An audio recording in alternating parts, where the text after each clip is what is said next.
Bloggo's POW. Right then, this is a surprise midweek video, simply because I've got two things I want to show off.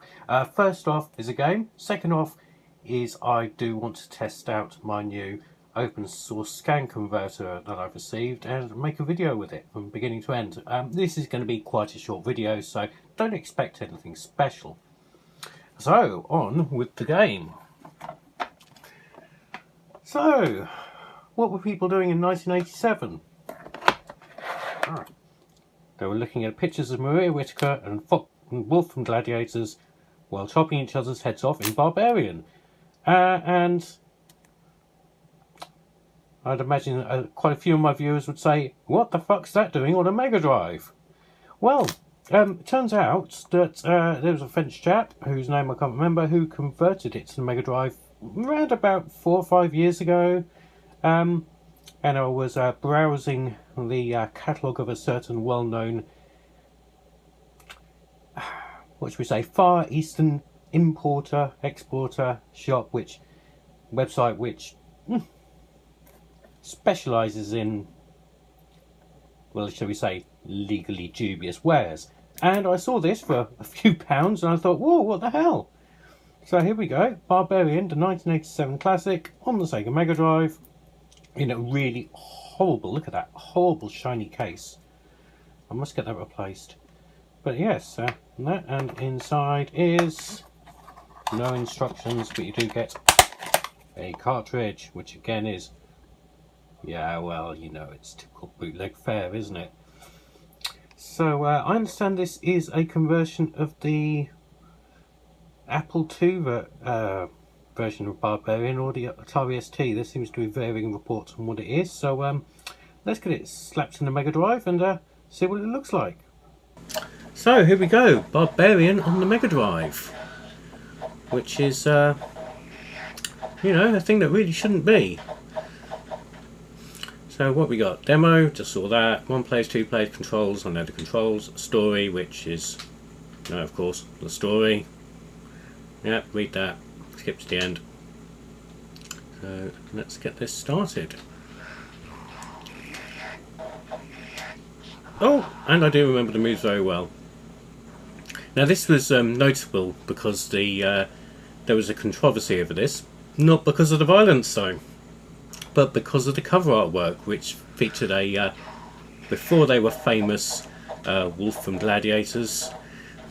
Yeah, it's him. And also a scantily clad lady called Maria Whittaker. Now if you were a teenager in the 80s, you knew her body very well, because she managed to get her boobs out on page 3 of certain tabloid newspapers.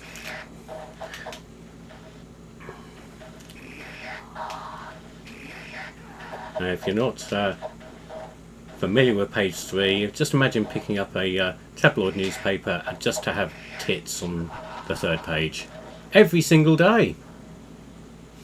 It's only recently come to an end. So yeah, the violence was sort of underplayed in favour of the sexuality of the cover. As a result, the game got really good reviews. It's a really excellent one-on-one fighting game, lots of fun 2 players. And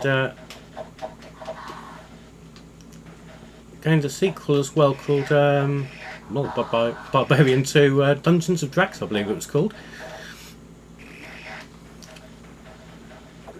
I think it was released in the States under Epic's label as, I think it was Deathblade or something like Deathblade, Deathbring, I really can't remember.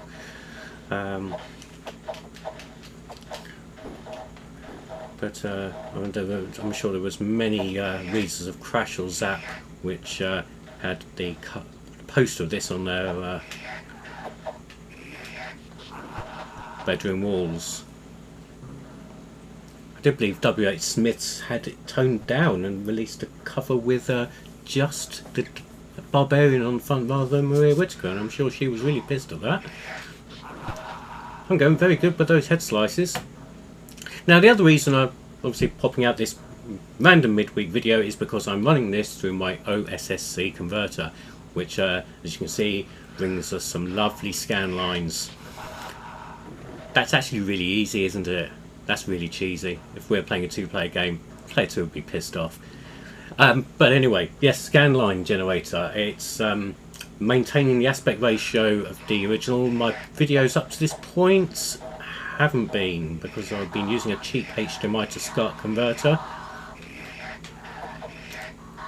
And it was cheap. It did the job for a couple of years, but it's time to get things a bit more technical, I think.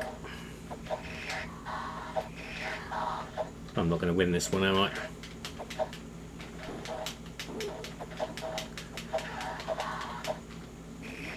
Oh yeah. So yeah, future videos. I've got a few videos in the can which I've recorded using the old setup. But from 2 or 3 weeks' time, they'll be recorded with the new setup. And in July, not game over, you just go back to the first stage again.